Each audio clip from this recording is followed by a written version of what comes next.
Hi, welcome to another episode of Hot Takes and Big Smiles. It's been revealed, thanks to a little bit of analysis work, that should the voting age be reduced to 16 years of age, there's at least four cabinet ministers will lose their seats. It's fantastic. Now, these plans, they're not through, obviously. They've got to go through. They've got the majority, but there's going to be a lot of amendments. There's going to be an awful lot of amendments. They're going to try and slow this down. And I do think it requires a referendum. It's a change to our voting we need as a people to have a say whether we want it or not. However, the Health Secretary, Wes Streeting, Justice Secretary Shabana Mahmood, are two of those that are likely to lose their seats simply because where they sit, there's an awful lot of, let's just say, pro-Gaza people, and the 16-year-olds tend to be very vociferous on this particular subject. And so this, quote, attempting to rig the system to help them actually looks like it's going to help destroy them. And I, for one, see the irony in that and can taste it right now. It is so delicious. There can be nothing sweeter than changing the voting system to try and rig it for you, and you end up losing half your cabinet, as well as many, many seats. We also have to thank Jeremy Corbyn, and of course, Jezbollah are likely to pick up a load of seats thanks to having 16-year-olds voting for them in areas with a certain demographic, you know who I mean. But more in common, the polling group suggests the big winners could be the hard lefters, such as Jeremy Corbyn, and also the independents, the Islamist independents, which really shouldn't be allowed to stand. But that's a different video for a different day. However, Ilford North, and if you've ever been to Ilford, and I have, let me tell you, you'd hardly think you were in London. Is where the number of 16-year-olds and 17-year-olds, the number of them is bigger than the majority, right? So never mind all the other voters, just the number of 16 and 17-year-olds is bigger than his majority. So he is in deep, deep shit. The same with Mahmood. Now, everyone's calling Wes Streeting a, quote, future Labour leader. Well, that's all very fine and pleasant, but not if he's not an MP. And of course, once it's gone, he's done. Because by the time Labour get voted out next time, well, he'll be a very, very old man, I think, before Labour are ever going to be voted anywhere back. What pleases me no end, and I mean, seriously, gives me an absolute electoral erection, is Jess Phillips is another one who will likely lose her seat because of that. Her majority is just 693. And of course, that is nothing. Now, she's probably lost anyway, given the set of feelings against the Labour Party generally. So I don't think it'll bother her that much knowing that she's gone. But to think that it will be the 16-year-olds who she's pushing, oh, yes, it's right. Can't do her face. Can't move my mouth that way. And my hair's not greasy and shitty enough. But if you can imagine that going,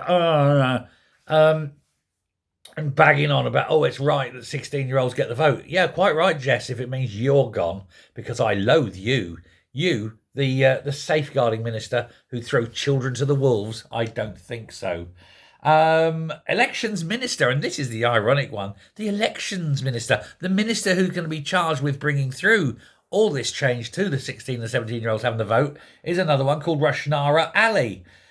Miss Ali is going to be bringing this in, and she is likely to be voted out as well. Her majority is just 1,600.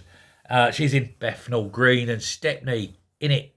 And let me tell you there, it's another one that may well do well by Jezbollah and also independent Islamist votes. So goodbye to her. So she'll be bringing in a law of which she will actually lose her seat because of it. I love this shit, don't you? Doesn't it give you a hard-on too? I love to see them bringing in things, oh, we're going to make sure we rig it in our favour, and then watch on the Friday morning, it'll be, 4 a.m, they'll be sitting in the studio, and they'll all be going, but that's not supposed to happen, as they see that they've been completely electorally wiped out thanks to Jezza splitting the Labour vote, and Reform will get everything, 300 seats. bang. Who knows? It'd be fantastic, wouldn't it? More in Common analysis, and here's the deep breath that, More in Common analysis found that the party led by Corbyn would top the poll with Gen Z voters. Oh, good Lord, do these kids never learn? The only thing is, thankfully, it won't be enough to change it. And by the time the next election comes up, they will have grown up a bit, paid a bit of tax, and realised, oh shit, no. All they need to do really, though, is talk to their parents and grandparents, see how bad socialism is. But the study found that the overall impact of extending the franchise to 16-year-olds was likely to be very limited. It added that it's likely that independent candidates running on pro-Gaza tickets could do very well out of this.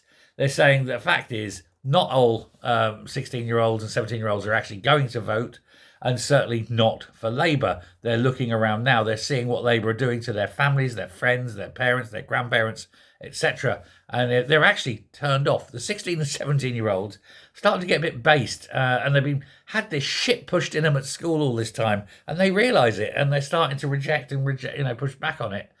And so it's likely that it's actually going to cost Labour a hell of a lot of seats. And I think that's absolutely brilliant. Also, and strangely, is Farage is very popular with that cohort. And election experts have suggested that the Greens, the Lib Dems and Reform will do very, very well out of expanding the franchise of vote to the 16 and 17-year-olds. I still think it's wrong. I still think it's a mistake, because you're allowing decisions to be made by people who are not affected by those decisions. And that seems to be undemocratic in the very least. However, if it does result in the ejection, perhaps forever, of the Labour Party from power, I, for one, salute it. After all, it's got to do something. We've got to get these people out, because they are criminals. What they're doing to this country is treasonous. I personally think that after the next election, there needs to be setting up some kind of full inquiry, judicial. They look at each and every policy. They look at the harm it was done. They look to see what warnings were given, and if warnings were ignored, you hang them for treason. Sorry, you imprison them. That was a slip of the tongue. You imprison them for treason, because we don't have the death penalty in this country. What I also suggest is that the next government comes in, has a referendum to see if we should bring in a death penalty in this country. I, for one, certainly believe that we should for certain individuals and certain groups. But that's a separate matter on a separate video on a different day. Thanks very much. Let me know your thoughts. Till next time, goodbye.